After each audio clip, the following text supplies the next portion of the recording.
Hello friends, welcome to स्टडीकर। मैं हूं आपका दोस्त प्रभाकर। आज हम डिस्कस करेंगे डेली करंट अफेयर्स में 12 सितंबर 2022 के मोस्ट इंपॉर्टेंट करंट अफेयर्स के क्वेश्चन। आप इस लेक्चर को लास्ट तक देखिएगा, इंपॉर्टेंट है। लास्ट में आपसे एक क्वेश्चन पूछा जाएगा तो उसका आंसर आपको कमेंट बॉक्स में देना है। चैनल पर अगर आप नए हैं तो चैनल को सब्सक्राइब कर ले, बेल आइकॉन भी दबा लें जिससे आपको समय पर और सबसे पहले नोटिफिकेशन मिल सकेगा। आज का मोटिवेशन है, जहां तक दिखाई दे वहां तक जाने की कोशिश करें। जब आप वहां पहुंचेंगे तो आप इससे आगे भी देख पाएंगे। कई बार क्या होता है कि हम अपने लक्ष्य को प्राप्त करने के लिए चल देते हैं, लेकिन हमें सामने कुछ दिखाई नहीं देता है। लेकिन जहां तक आपको दिखाई देता है वहां तक चलिए। जब आप वहां पहुंच जाएंगे तो उससे आगे का रास्ता भी आप देख पाएंगे। तो चलते रहिए, कभी रुकिए नहीं, तभी आप लक्ष्य को प्राप्त कर सकेंगे। आज का पहला क्वेश्चन है, इंपॉर्टेंट है, ध्यान से सुनिएगा। विश्व आत्महत्या रोकथाम दिवस कब मनाया जाता है? आंसर है 10 सितंबर को। दोस्तों, जो international association for suicide prevention है, उसके द्वारा साल 2003 से विश्व आत्महत्या रोकथाम दिवस मनाया जाता है। अगर हम आत्महत्याओं की बात करें यानी सुसाइड की बात करें तो हर साल 7 लाख लोग सुसाइड कर लेते हैं। तो ये बहुत ही बड़ा आंकड़ा है दोस्तों। कई बार लोग अपने आप को बहुत कमजोर समझ लेते हैं और वो इस प्रकार के कदम उठाते हैं। 2021 से लेकर 2023 तक के लिए थीम क्या है तो ध्यान से सुनिएगा। कार्रवाई के माध्यम से आशा पैदा करना। तो इसको आप नोट कर लीजिएगा। तो 2021 से 23 तक की थीम है। 1 सितंबर को हमने राष्ट्रीय पोषण दिवस मनाया है। 2 सितंबर को विश्व नारियल दिवस। 5 सितंबर को शिक्षक दिवस मनाया गया है इंडिया में। 8 सितंबर को विश्व साक्षरता दिवस और 14 सितंबर को हम हिंदी दिवस मनाने वाले हैं। 9 सितंबर को कौन सा दिवस मनाया जाता है? हिमालय दिवस मनाया जाता है। ठीक है, तो ये कुछ प्रमुख दिवस हैं, इनको आप नोट करिएगा और याद रखिएगा कि जो विश्व आत्महत्या रोकथाम दिवस है ये international association for suicide prevention के द्वारा 2003 से मनाया जा रहा है। अगला प्रश्न है, वीवी लाल का हाल ही में निधन हो गया है, वह कौन थे? तो वीवी लाल एक पुरातत्ववेत्ता थे यानी आर्कियोलॉजिस्ट थे। तो उनका हाल ही में निधन हो गया है। दोस्तों, वीवी लाल का पूरा नाम है ब्रजवासी लाल। क्या नाम है? ब्रजवासी लाल। तो उनका हाल ही में निधन हो गया है। 101 साल की उम्र में उनका निधन हुआ है। साल 2000 में उन्हें पद्म विभूषण दिया गया था। इसके अलावा साल 2021 में उन्हें पद्म विभूषण से सम्मानित किया गया था। वीवी लाल साल 1968 से 1972 तक आर्कोलॉजिकल सर्वे ऑफ इंडिया यानी भारतीय पुरातत्व सर्वेक्षण के डायरेक्टर जनरल रहे हैं, यानी महानिदेशक के रूप में भी उन्होंने काम किया है। एएसआई के सबसे युवा डायरेक्टर जनरल के रूप में उन्हें गिना जाता है। दोस्तों, बात आई है यहाँ पर भारतीय पुरातत्व सर्वेक्षण यानी आर्कोलॉजिकल सर्वे ऑफ इंडिया की। तो इसकी स्थापना 1861 में हुई थी। संस्थापक कौन थे? Alexander Cunningham. और वर्तमान महानिदेशक कौन है? वी विद्यावथी। दोस्तों, वीवी लाल के बारे में यह कहा जाता है कि जो बाबरी मस्जिद है वहां पर राम मंदिर के साक्ष्य वीवी लाल के द्वारा खोज लिए गए थे। ठीक है दोस्तों, तो वीवी लाल का पूरा नाम याद रखिएगा, ब्रजवासी लाल है और वो एक आर्कियोलॉजिस्ट थे यानी पुरातत्ववेत्ता थे। अगला प्रश्न है, प्रधानमंत्री टीबी मुक्त भारत अभियान की शुरुआत किसने की है? इंपॉर्टेंट है। तो महामहिम राष्ट्रपति द्रौपदी मुर्मू जी के द्वारा प्रधानमंत्री टीबी मुक्त भारत अभियान की शुरुआत की गई है। ठीक है दोस्तों, और इस अभियान का जो प्रमुख उद्देश्य है वो 2025 तक भारत से टीबी को खत्म करना है। अब आपको ये पॉइंट आपको नोट करना होगा कि एग्जाम में पूछा जा सकता है क्वेश्चन कि भारत ने टीबी से मुक्त होने का लक्ष्य किस वर्ष तक रखा है? तो याद रखिएगा 2025 तक, यानी भारत ने ये लक्ष्य रखा है कि 2025 तक वो टीबी से मुक्त हो जाएगा। इस प्रकार के क्वेश्चन भी बन जाते हैं। दोस्तों, राष्ट्रपति द्रौपदी मुर्मू ने नेह 6 2.0 पोर्टल को भी लॉन्च किया है। तो एक पोर्टल लॉन्च किया गया है और इस अभियान को भी लॉन्च किया गया है। यहाँ पर बात आई है टीबी की। तो दोस्तों, टीबी का फुल फॉर्म होता है ट्यूबरक्लोसिस। यह एक बीमारी है, ठीक है, और बैक्टीरिया से फैलने वाली बीमारी है। और कौन सा बैक्टीरिया है जो टीबी को फैलाता है? तो उसका नाम है माइकोबैक्टीरियम ट्यूबरक्लोसिस। ठीक है दोस्तों, तो यह हमारे लंग्स को खराब करने का काम करती है। ठीक है दोस्तों, तो जो ट्यूबरक्लोसिस है वो हमारे लंग्स यानी फेफड़ों से रिलेटेड बीमारी है। इसके कई प्रकार भी होते हैं, ये हड्डियों में भी होती है और शरीर के अन्य अंगों में भी हो जाती है टीबी। तो टीबी से मुक्त भारत का जो अभियान है उसको शुरू किया है किसने? द्रौपदी मुर्मू जी ने। और भारत का लक्ष्य 2025 तक टीबी से मुक्त होना। अगला प्रश्न है, भारत और किस देश की सेना ने गोगरा हॉट स्प्रिंग से हटने की प्रक्रिया शुरू की है? आंसर है इसका चाइना।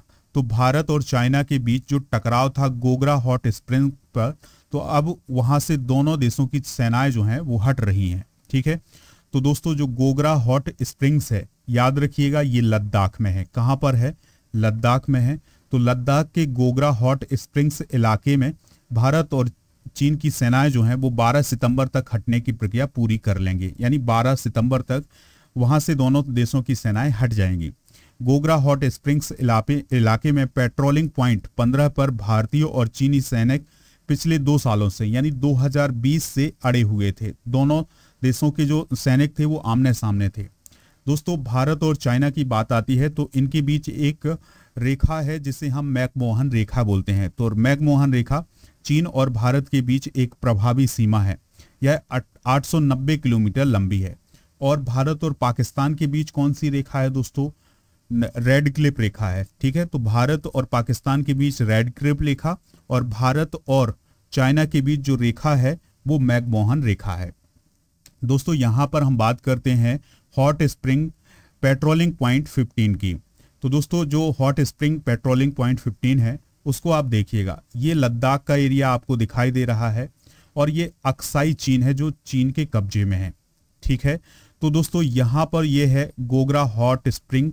तो यहाँ पर हुआ क्या था कि 2020 में भारत और चाइना की सेना आमने सामने आ गई थी। ठीक है, और तब से दोनों सेनाएं यहाँ पर अड्डा बनाए हुए थी। अब लेकिन भारत और चाइना के बीच कुछ बातचीत हुई है और बातचीत के माध्यम से ये हल निकला है कि दोनों देश अपने अपने इलाके में वापस चले जाएंगे। ठीक है, तो ये घटनाक्रम हुआ है और 12 सितंबर तक दोनों देशों के जो सैनिक थे वो पीछे हट जाएंगे। तो यहाँ से दोनों देशों के जो सैनिक हैं वो पीछे हट रहे हैं। ठीक है दोस्तों, यहीं पर आप गलवान वैली भी देख रहे हैं जहां पर भारत और चाइना के जो सैनिक थे उनके बीच झड़प भी हुई थी। दोस्तों आज के एक्स्ट्रा नॉलेज में हम डिस्कस करेंगे राज्यों के राज्यपाल को। पिछले लेक्चर में भी हमने राज्यों के राज्यपाल को ही डिस्कस किया था, तो इसका ये पार्ट 3 है। ठीक है, अगर आपने पार्ट 1 और 2 नहीं देखा है तो उसे आप जरूर देखिएगा। त्रिपुरा के कौन है दोस्तों गवर्नर? तो वो है सत्यदेव नारायण आर।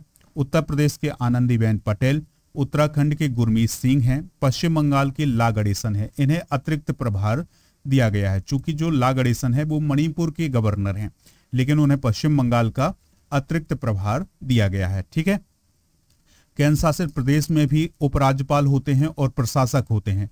तो चलिए इनकी भी हम गिनती कर लेते हैं। दिल्ली के उपराज्यपाल कौन है? विनय कुमार सक्सेना। जम्मू कश्मीर के उपराज्यपाल मनोज सिन्हा। लद्दाख के उपराज्यपाल राधा कृष्ण माथुर यानी RK माथुर हैं। चंडीगढ़ के प्रशासक कौन है? बनवारी लाल पुरोहित। दमन द्वीप दादर और नगर हवेली के प्रशासक कौन है? प्रफुल्ल पटेल हैं। लक्षद्वीप के प्रशासक प्रफुल्ल पटेल। पुदुचेरी के उपराज्यपाल तमिलसाई सौंदराजन। और अंडमान और निकोबार के उपराज्यपाल कौन है? Admiral DK Joshi. तो दोस्तों ये सभी पॉइंट आप नोट कर लीजिएगा। अगर आप इस वीडियो का PDF प्राप्त करना चाहते हैं तो PDF मिलेगा आपको हमारे एप्लीकेशन पर, यानी ऐप पर आपको इसका PDF मिल जाएगा। ऐप का लिंक नीचे डिस्क्रिप्शन बॉक्स में है, या फिर आप गूगल प्ले स्टोर से भी उसको डाउनलोड कर सकते हैं। स्टडी कर आप सर्च करेंगे तो आपको ऐप मिल जाएगा और फिर जैसे ही स्टडी मटेरियल पर जाएंगे तो आपको वहां पर उसका PDF मिल जाएगा। उसके नीचे टेस्ट का ऑप्शन होगा तो आप टेस्ट भी दे सकते हैं इसी वीडियो का। अगला प्रश्न है, महानगर गैस लिमिटेड के चेयरमैन कौन बने हैं? तो दोस्तों उनका नाम है महेश B अय्यर। जो महेश B अय्यर हैं वो महानगर गैस लिमिटेड के चेयरमैन बने हैं। हाल ही में कुछ नियुक्तियां हुई हैं, जैसे अजीत कुमार सक्सेना MOIL लिमिटेड के CMD बने हैं। कृष्णन शंकर सुब्रमण्यम तमिलनाडु मार्केटाइल बैंक के MD और CEO बने हैं। VK Tyagi shipping corporation of India के CMD बने हैं। उत्पल कुमार सिंह संसद टीवी के CEO बने हैं। इसके अलावा सबसे महत्वपूर्ण नियुक्ति आप याद रखिएगा, अंतर्राष्ट्रीय नियुक्ति है लक्ष्मण नरसिम्हन की। तो इन्हें स्टारबक्स का CEO बनाया गया है और ये भारत के लिए भी एक प्राउड मोमेंट होगा कि किसी अंतर्राष्ट्रीय कंपनी के जो CEO हैं वो एक भारतीय बने हैं। क्या नाम है उनका? लक्ष्मण नरसिम्हन। अगला प्रश्न है कमल नारायण सिंह कौन थे जिनका हाल ही में निधन हो गया है। तो दोस्तों सुप्रीम कोर्ट के मुख्य न्यायाधीश यानी भारत के जो CJI थे कमल नारायण सिंह, उनका हाल ही में निधन हो गया है। 1991 में वो केवल 18 दिनों के लिए भारत के मुख्य न्यायाधीश बने थे और ये सबसे कम अवधि के लिए भारत के मुख्य न्यायाधीश बने थे। इंपॉर्टेंट पॉइंट है, नोट करिएगा। एग्जाम में पूछा जा सकता है कि भारत के इतिहास में सुप्रीम कोर्ट के सबसे कम अवधि के लिए बनने वाले न्यायाधीश कौन है। कमल नारायण सिंह है, जो कि 18 दिन के लिए मुख्य न्यायाधीश बने थे। और सबसे अधिक समय तक के लिए कौन मुख्य न्यायाधीश बने हैं, तो न्यायाधीश YV चंद्रचूड़ जो हैं, जो कि 16वें चीफ जस्टिस ऑफ इंडिया थे। तो उनका कार्यकाल अब तक का सबसे लंबा कार्यकाल रहा है, 7 साल 4 महीने और 20 दिन का। ठीक है, तो ये पॉइंट आप नोट करिएगा। देखिए होता क्या है कि जो सुप्रीम कोर्ट ऑफ इंडिया के जो मुख्य न्यायाधीश होते हैं उनका जो कार्यकाल होता है वो उनकी उम्र का 65 साल होता है। यानी कि अगर वो 65 साल की उम्र पूरी कर लेते हैं तो उनका कार्यकाल खत्म हो जाता है। दोस्तों सुप्रीम कोर्ट की बात आई है तो स्थापना 28 जनवरी 1950 को हुई थी और वर्तमान मुख्य न्यायाधीश कौन है, तो उदय उमेश ललित हैं, जो कि 49वें मुख्य न्यायाधीश बने हैं भारत के। ठीक है, तो ये सभी पॉइंट नोट करना है, इंपॉर्टेंट पॉइंट है एग्जाम की दृष्टि से। अगला प्रश्न है वंदे भारत 2 नामक हाई स्पीड ट्रेन की अधिकतम स्पीड कितनी होगी। तो दोस्तों जो वंदे भारत 2 नाम की जो हाई स्पीड ट्रेन है उसकी अधिकतम स्पीड, मैक्सिमम इसकी स्पीड कितनी होगी, तो 180 किलोमीटर प्रति घंटा। ठीक है, तो भारतीय रेलवे वंदे भारत 2 नाम की जो हाई स्पीड ट्रेन लॉन्च कर रहा है उसकी जो स्पीड है वो है 180 किलोमीटर प्रति घंटा। यह केवल 52 सेकंड में 0 से 100 किलोमीटर गति प्राप्त कर लेती है और 180 किलोमीटर प्रति घंटा तक की जो अधिकतम गति है वो भी प्राप्त कर सकती है। 430 टन की बजाय इसका जो वजन है वो है 392 टन। ठीक है दोस्तों, ये बेहतर टेक्नोलॉजी से बनाई गई है। रेल मंत्री कौन है, अश्विनी वैष्णव हैं। रेलवे बोर्ड के चेयरमैन कौन है, विनय कुमार त्रिपाठी हैं। तो ये कुछ इंपॉर्टेंट पॉइंट हैं, इनको आप नोट कर लीजिएगा। अगला प्रश्न है सुनील लांबा को किस देश के द्वारा मेधावी सेवा पदक से सम्मानित किया गया है। तो दोस्तों हाल ही में सिंगापुर के द्वारा सुनील लांबा को मेधावी सेवा पदक से सम्मानित किया गया है। सुनील लांबा कौन है, तो पूर्व भारतीय नौसेना अध्यक्ष हैं। तो उनको अभी हाल ही में सिंगापुर के द्वारा मेधावी सेवा पदक से सम्मानित किया गया है। तो सिंगापुर की राष्ट्रपति मैडम हलीमा याकूब ने भारतीय सेना के पूर्व प्रमुख सुनील लांबा को पिगंड जसा जैमी लंग, जिसे मेधावी सेवा पदक से कहा जाता है, तो उससे सम्मानित किया है। इन्हें क्यों सम्मानित किया गया है, क्योंकि इन्होंने सिंगापुर और इंडिया के बीच जो संबंध थे उनको मजबूत करने में महत्वपूर्ण भूमिका निभाई है।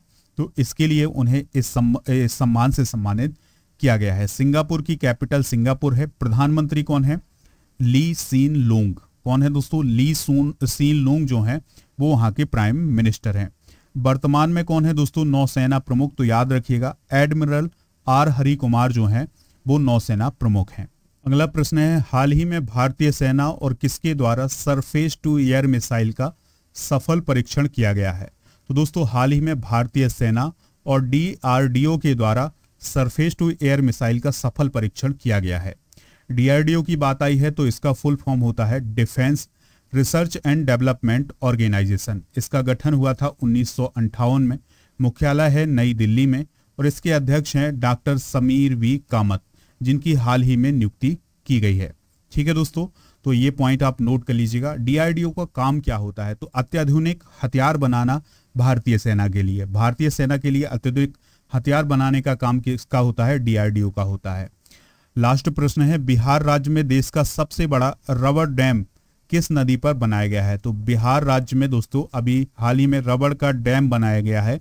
तो वो किस नदी पर बनाया गया है, फल्गु नदी पर बनाया गया है। और ये जो डैम है ये गया में बनाया गया है। बिहार का एक स्थान है गया, तो वहां पर इस डैम को बना करके तैयार किया गया है। उद्घाटन किसने किया है, मुख्यमंत्री नीतीश कुमार ने किया है। इस डैम के बनने से क्या होगा कि जो फल्गु नदी है उसमें 10 फीट तक पानी आ जाएगा, क्योंकि ये नदी सूख जाती है। ठीक है, उपयोगी नदी है, सूख जाती है।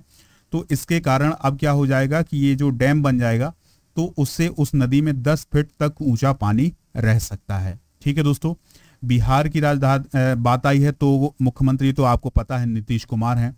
उप मुख्यमंत्री कौन है दोस्तों? तेजस्वी यादव हैं। फागू चौहान यहाँ के गवर्नर हैं। तो ये कुछ इंपॉर्टेंट पॉइंट है, इनको आप नोट करिएगा। आज का एक प्रश्न है तो उसका जवाब आप कमेंट बॉक्स में दीजिएगा। भारत के वर्तमान मुख्य न्यायाधीश कौन है और किस नंबर के हैं? दोनों चीजें बतानी है, कौन है और किस नंबर के हैं। तो ये दोस्तों आप क्वेश्चन नोट करिएगा, जवाब आप कमेंट बॉक्स में जरूर दीजिएगा। पीडीएफ डाउनलोड करना हो तो एप्लीकेशन से डाउनलोड कर सकते हैं। स्टडी मटेरियल पर जाएंगे तो आपको पीडीएफ मिल जाएगा दोस्तों। एप्लीकेशन का लिंक डिस्क्रिप्शन में है तो वहां से डाउनलोड कर लीजिएगा। मंथली करंट अफेयर्स यानी अगस्त माह का जो मंथली करंट अफेयर्स का पीडीएफ है वो मिल जाएगा ऐप पर। इसके अलावा हाल ही में नियुक्तियां हुई हैं और साइंस के जो 1000 से अधिक प्रश्न है उसका भी पीडीएफ आपको मिल जाएगा। तो ये सभी पीडीएफ डाउनलोड कर सकते हैं। लेक्चर पसंद आया हो तो आप इसे लाइक कर दें। इसके अलावा इसे शेयर भी कर सकते हैं सभी सोशल मीडिया प्लेटफॉर्म पर। जय हिंद, वंदे मातरम।